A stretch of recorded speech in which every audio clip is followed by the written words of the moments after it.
April महिन्यामध्ये महाराष्ट्राच्या बहुतांश भागांना अवकाळी पावसाचा मारा सोसावा लागला, ज्यामुळे हा एप्रिल महिना विचित्र हवामानाचा ठरला असं म्हणायला हरकत नाही. आता मे महिन्याच्या सुरुवातीलाच राज्यातील हवामानाचे एकंदर तालरंग नेमके कसे असतील याबाबतचा अंदाज वर्तवण्यात आला असून हा अंदाज अनेकांनाच धडकी भरवून गेला आहे. मे महिन्यातील हवामान अंदाजाआधी पुढच्या 24 तासांमध्ये वातावरण नेमकं कसं असेल हे जाणून घेणं सुद्धा तितकंच महत्त्वाचं.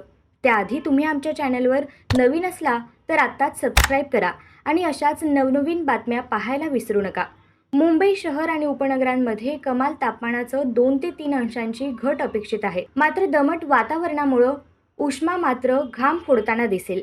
मध्य महाराष्ट्र आणि मराठवाडा, विदर्भाच्या काही भागांमध्येही सूर्याचा कहर सुरूच राहील, तर मधूनच येणारी अवकाळीची सर गोंधळ उडवून जाईल. दिवसाचा उत्तरार्ध सुरू झाल्यानंतर मराठवाडा, विदर्भामध्ये आकाश अंशतः ढगाळ राहणार असून पुढच्या 2 ते 5 दिवसांसाठी येथील काही जिल्ह्यांमध्ये पावसाचा अंदाज वर्तवण्यात आला आहे.